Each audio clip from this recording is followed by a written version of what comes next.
আজি আমি এই শান্তিপুৰ কোঅপাৰেটিভ সোসাইটিত আহিছোঁ।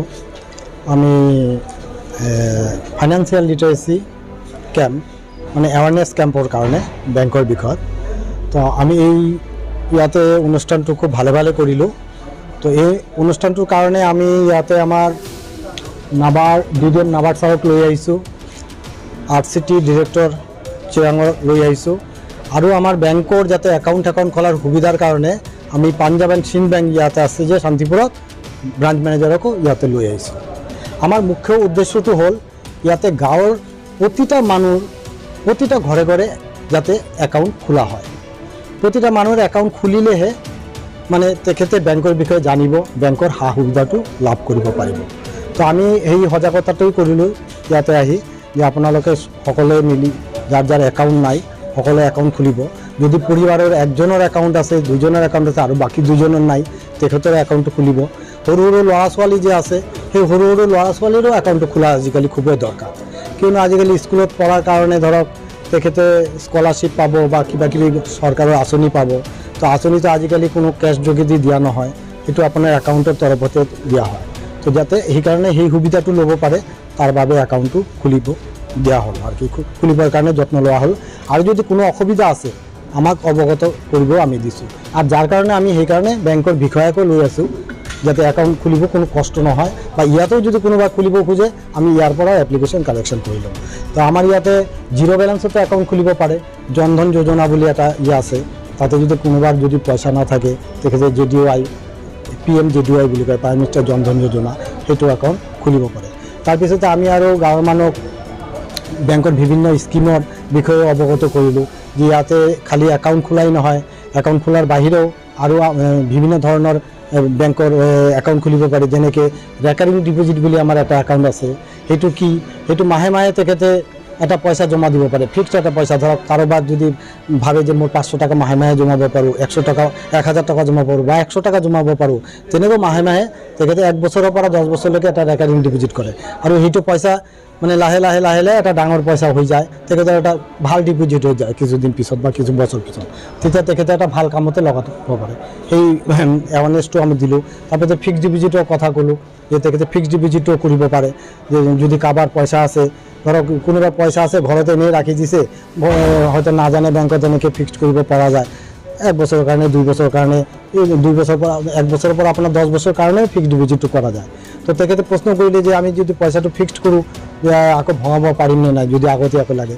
বেংকত আমাৰ এইটো সুবিধাও আছে যে আপুনি যদি ফিক্সডটো 5 বছৰৰ কাৰণেও কৰে, কিন্তু আপোনাৰ যদি যিকোনো সময় 1 মাহৰ পিছত 2 মাহৰ পিছতো যদি টকাটো দৰকাৰ হয়, তথাপি আপুনি এইটো ভাঙাব পাৰিব। আৰু ইয়াতে আপোনাৰ কোনো নালাগে, পইচা কাটা নাযায়। এইটো কি, যিমান দিন আপোনাৰ পইচাটো চলিব সুদে মূলে সেই 1 মাহৰ চলিলেও 1 মাহৰ সুদটো আপোনালোকে তাতে পাই যাব। তো আৰু এইখিনি আমি ফিক্সড ডিপ'জিটৰ স্কিমৰ কথাটো বুজিলোঁ। তাৰপিছত আমি আৰু বেংকৰ এই গাঁৱৰ মানুহক আমাৰ ছ'চিয়েল ছিকিউৰিটি স্কিম এটা আছে, সেই ছ'চিয়েল ছিকিউৰিটি স্কিমৰ কথাটো ক'লোঁ। আমাৰ PMSBY প্ৰাইম মিনিষ্টাৰ স্বৰ্ণ বীমা যোজনা এটা ভাল স্কিম আছে বেংকত, যিটো নাকি খুব কম পইচাত মাত্ৰ 20 টকা প্ৰিমিয়াম দি 2 লক্ষ টাকাৰ এটা এক্সিডেণ্টেল বেনিফিট পোৱা যায়।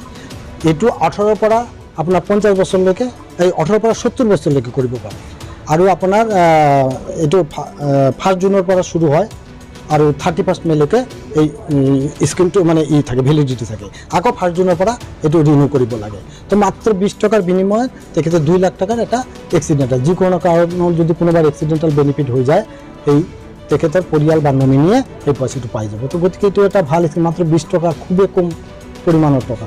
তো এইটো সবে যাতে ঘৰে ঘৰে সবে, বিশেষকৈ যিজন মানে পৰিবাৰৰ মুখ্য বা যিজনে পৰিয়ালটো চলাই আছে তেখেতৰ কাৰণে মানে এইটো কৰিবই লাগে। কিয়নো তেখেতৰ যদি কিবা এটা হৈ যায় তো পৰিয়ালটোৰ বিৰাট হাহাকাৰ অৱস্থা হৈ যাব। তো সেইটো সময়ত যদি তেখেতে 2 লক্ষ টকাৰ এটা ছাপৰ্ট পাই যায়, তেতিয়াহ'লে পৰিয়ালটোৰ বহুত এটা ছাপৰ্ট হ'ব। সেইকাৰণে আমি এই স্কিমটোৰ কথা খুব জোৰ দিছোঁ। আৰু এটা স্কিমৰ কথা কৈছোঁ, PMJJBY প্ৰাইম মিনিষ্টাৰ জীৱন জ্যোতি বীমা যোজনা। এইটো আপোনাৰ 18ৰ পৰা 50 বছৰলৈকে কৰিব পাৰে। আৰু এইটো প্ৰিমিয়ামটো হ'ল 436 টকা প্ৰিমিয়াম। এইটো PMSBYৰ লগত অলপ পাৰ্থক্য কি, প্ৰিমিয়ামটো অলপ বেছি, কিন্তু ইয়াতে আপোনালোকৰ যিকোনো কাৰণত যদি মানুহ এটাৰ কিবা এটা হৈ যায়, যিকোনো কাৰণত যদি মৰি যায় মানুহ, এইটো এক্সিডেণ্ট হ'লেই যে হ'ব লাগে কোনো কথা নাই, তো যিকোনো কাৰণত মৰি গ'লে তেখেতে পইচাটো পাই যাব।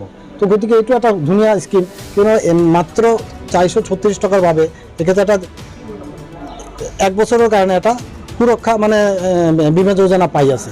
এইটো ইমান কম পইচাত মানে কোনো বীমা যোজনা নাই, এইটো চৰকাৰৰ ফালৰ পৰাই দিছে। তো গতিকে এই বীমা যোজনাটো আমি সজাগতা কৰিছোঁ যাতে ঘৰে ঘৰে চবে এই যোজনাটো কৰিব। তাৰপিছতে আজিকালি আৰু এটা হৈ আছে, আমাৰ 31 মাৰ্চ 2025 চনৰ ভিতৰত আমাৰ চৰকাৰে বেংকবিলাকৰ সকলো মানে একাউণ্ট হোল্ডাৰবিলাকক ডিজিটেলাইজ কৰিব খুজিছে। ডিজিটেলাইজ মানে আমাৰ বেংকৰ যিকোনো এটা ইলেক্ট্ৰনিক প্ৰডাক্ট ল'ব লাগিব, যেনেকৈ ATM কাৰ্ড হওক, মোবাইল বেংকিং হওক, ইণ্টাৰনেট বেংকিং হওক, UPI হওক, যিকোনো এটা ফেচিলিটি লৈ তেখেতে যাতে এই মানে ইলেক্ট্ৰনিক বেংকিঙত মানে কৰিব পাৰে, ইলেক্ট্ৰনিক বেংকিং নলেজটো হ'ব পাৰে, সেই বিষয়ে মানে তেখেতক সজাগতা আমি কৰিলোঁ যে আপোনালোকে একাউণ্ট খুলিলেই খালী নহ'ব, আপোনালোকে কমচে কম যিকোনো এটা প্ৰডাক্ট আপোনালোকে লওক, যাৰ জৰিয়তে আপোনালোকৰ সদায় সদায় বেংকত যাব নালাগে, ইমান কষ্ট কৰিব নালাগে, 100 টকা বা 1000 টকা তোলাৰ কাৰণে আপোনালোকে তাতে লাইন ধৰি থিয় হ'ব নালাগে, বা পইচা জমা দিয়াৰ বাবেও তাতে আপোনালোকে যাব নালাগে। আমাৰ ইয়াতে এইবিলাক ইলেক্ট্ৰনিক মোডৰ জৰিয়তে আপুনি নিজে ঘৰে বহি আপুনি বেংকিং ট্ৰেনজেকশ্যনটো কৰিব পাৰিব। তো ATM কাৰ্ডেদি পইচাও আপোনালোকে উঠা জমা কৰিব পাৰিব। তো এই জৰিয়তে আৰু এটা কথা কৈছে যে যেতিয়া ডিজিটেল বেংকিঙৰ কথা আহি যায়, তেতিয়া এটা চাইবাৰ ক্ৰাইম বুলিও প্ৰশ্ন এটা আহি যায় যে আমাৰ ইয়াতে বহুত চাইবাৰ ক্ৰাইম হৈ আছে।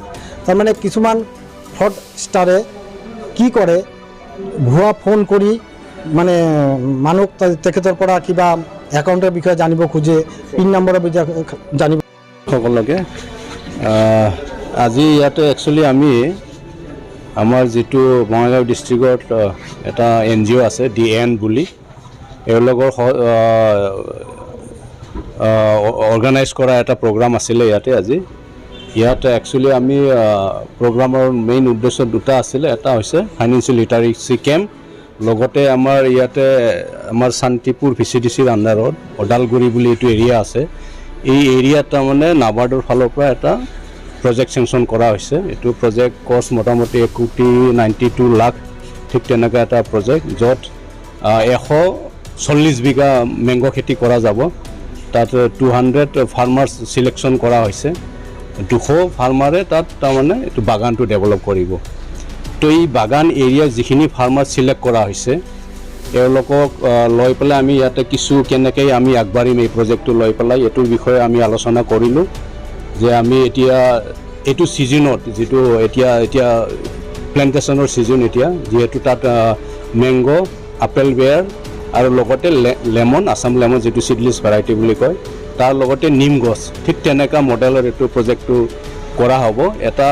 এজন ফাৰ্মাৰে তাত 3 বিঘাকৈ এইটো ডেভেলপ কৰিব বাগানবিলাক। ঠিক তেনেকৈ এই প্ৰজেক্টটো কেনেকৈ আমি ছাকচেছ কৰিব পাৰোঁ, এইটো আমি সকলোৱে লগ লাগি পেলাই ইয়াতে আমি এণ্টে এইটো ইমপ্লিমেণ্ট কৰিব, নাবাৰ্ডে ফাইনেন্সিয়েল ছাপৰ্ট কৰিব, বাকী আমাৰ যিখিনি ডিপাৰ্টমেণ্ট আছে LDM, RCT, আমাৰ বেংক ব্ৰাঞ্চ বেংকবিলাকো তাত ইনভলভ হ'ব। ঠিক তেনেকৈ আমি সকলোৱে মিলি পেলাই এই প্ৰজেক্টটো আমি কেনেকৈ ছাকচেছ কৰিব পাৰোঁ এইটোৰ বিষয়ে আমি বিতংকৈ আলোচনা কৰিলোঁ।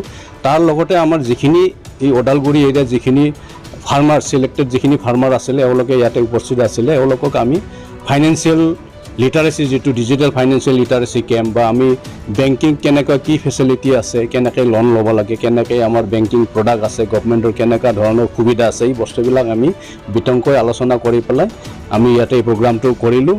আমি আজিৰ এই প্ৰগ্ৰামৰ পৰা আমি এটা আশা ৰাখিছোঁ যে আমাৰ যিখিনি খেতিয়ক ইয়াতে আগভাগ লৈছিলে এওঁলোকে নিশ্চয় বহুত কথা বুজি পাইছে যে বেংকৰ কেনেকুৱা কি সুবিধা আছে, বা চৰকাৰী আমাৰ গভৰ্ণমেণ্ট অফিচৰ পৰা যেনেকৈ এগ্ৰিকালচাৰে হওক বা KVK হওক বা আমাৰ RCT যিবিলাক আছে ডিপাৰ্টমেণ্ট ডেভেলপমেণ্টৰ কাৰণে, এই ডিপাৰ্টমেণ্টবিলাকৰ যিখিনি সুবিধা আছে এই সুবিধাখিনি আমি এই এৰিয়াত কেনেকৈ আনিব পাৰে এইটোৰ বিষয়ে আমি বিতংকৈ আলোচনা কৰি পেলাই আমি এটা মেছেজ দিলোঁ ৰাইজক যে এইটোৰ জৰিয়তে যেন আমি সুবিধাবিলাক আনি পেলাই আমাৰ এই এৰিয়াখন ডেভেলপ কৰাৰ কাৰণে এটা সুযোগ ল'ব পাৰে, এইটোক লৈ পেলাই আমি আজি এই প্ৰগ্ৰামটো কৰিলোঁ।